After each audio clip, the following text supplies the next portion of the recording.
Sahabat Fresh Juice, sesaat lagi kita akan mendengarkan Fresh Juice Selasa 18 Maret 2025 bersama Ibu Benedikta Wayan Suryani dari Sungai Liat, Bangka.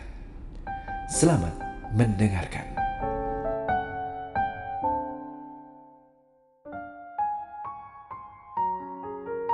Halo, selamat pagi para sahabat Fresh Juice yang terkasih.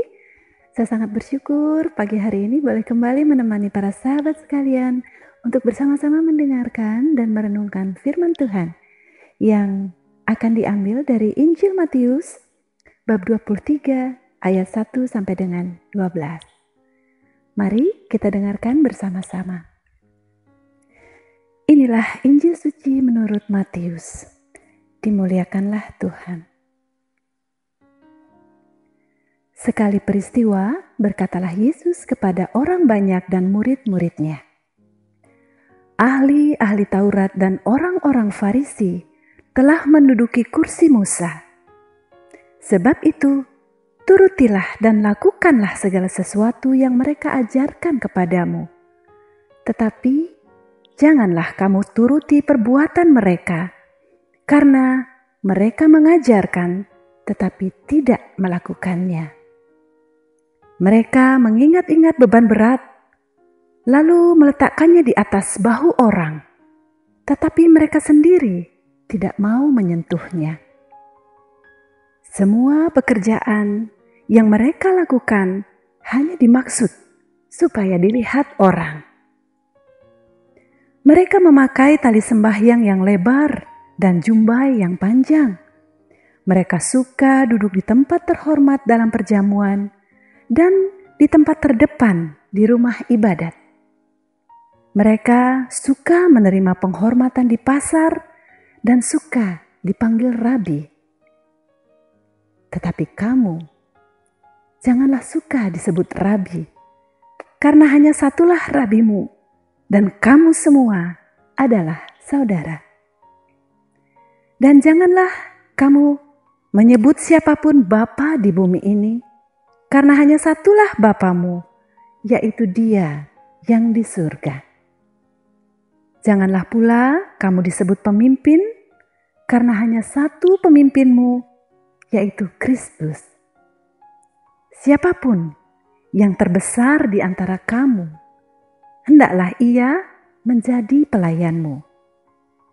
Barang siapa meninggikan diri akan direndahkan, dan barang siapa merendahkan diri akan ditinggikan.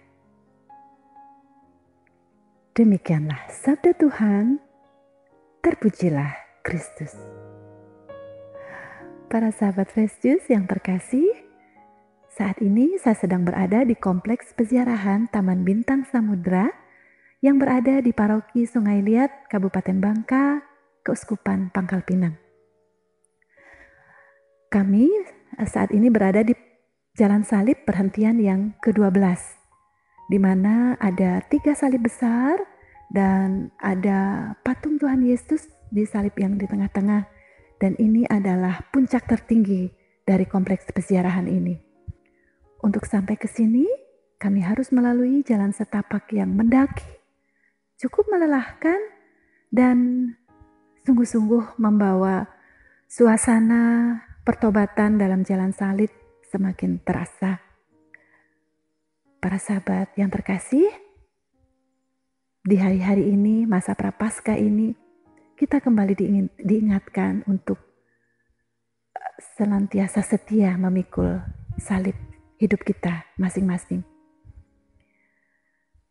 Pada saat saya sampai di tempat ini dan terengah-engah dan ingin beristirahat, saya teringat dengan pengalaman saya ketika saya berziarah di suatu tempat ziarah di Jawa Tengah, dan waktu itu saya sudah merasa ingin menyerah.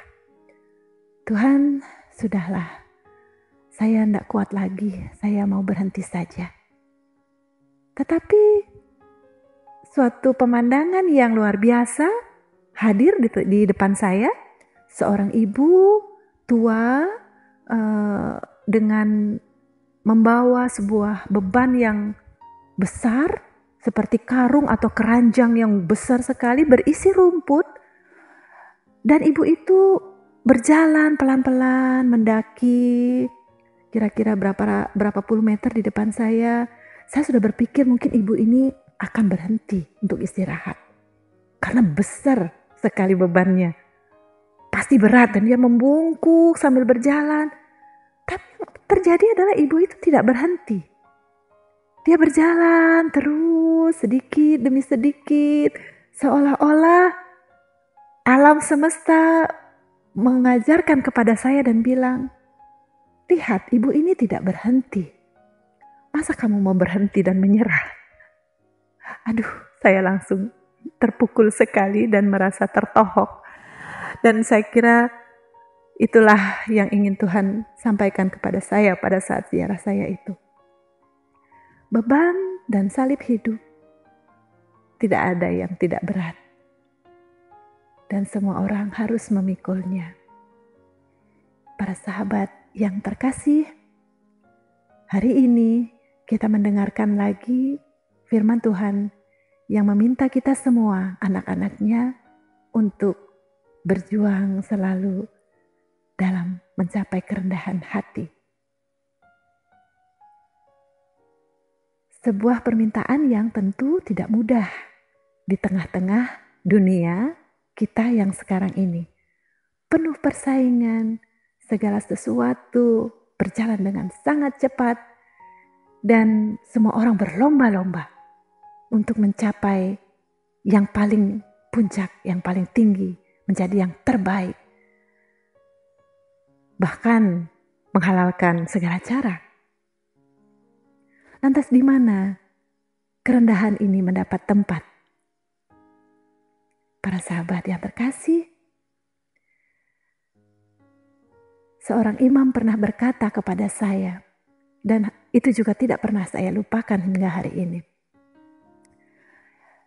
Beliau pernah bertugas di tempat yang terpencil, di suatu stasi, dan umat apabila mau pergi ke gereja, umat-umat stasi di sana, itu harus menempuh perjalanan yang juga jauh, tidak mudah.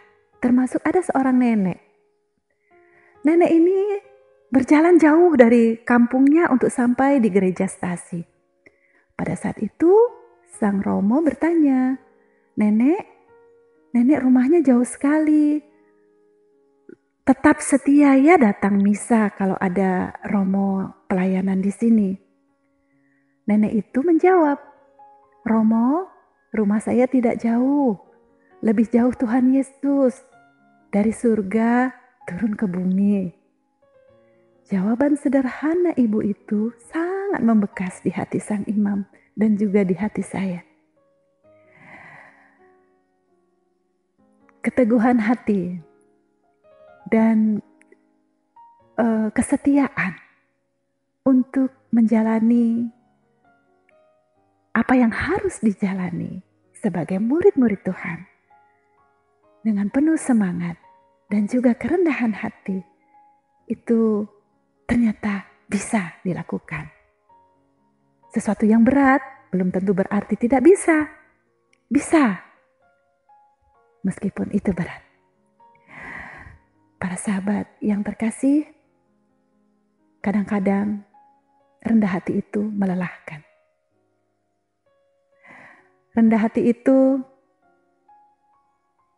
menguras energi dan kadang-kadang kita merasa tidak sanggup lagi.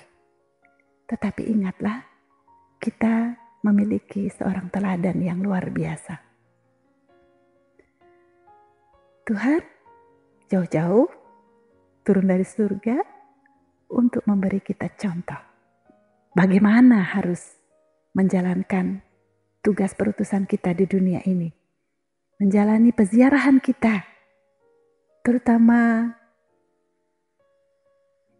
menjadi murid-muridnya yang harus memikul salib setiap hari. Saya sendiri merenungkan bahwa siapa sih yang harus merendahkan diri? Yang harus merendahkan diri adalah mereka yang memiliki posisi yang di atas.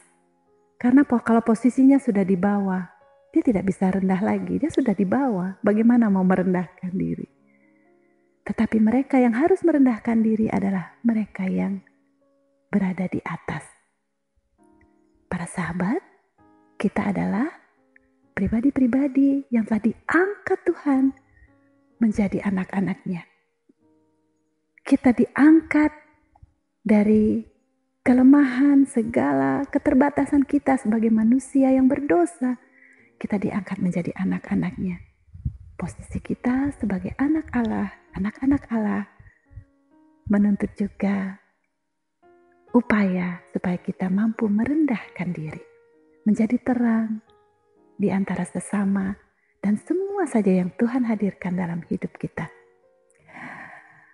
Para sahabat Fresh Juice yang terkasih, selamat menjalani tahun jubileum yang penuh rahmat ini. Selamat menjadi peziarah-peziarah cahaya dan selamat menjalani hidup dan perutusan kita semua dalam terang kasih Tuhan. Marilah kita mohon rahmat, kerendahan hati. Semoga apa yang kita kerjakan, langkah, pikiran, perkataan, perbuatan, dan pelayanan kita sungguh-sungguh boleh berkenan di hadapan Tuhan. Para sahabat yang terkasih, semoga Tuhan memberkati kita semua dan selamat menjalani hari ini dengan penuh sukacita. Dari Sungai Liat, Bangka, Kepulauan Bangka Belitung, sehat berkat, salam Fresh Juice.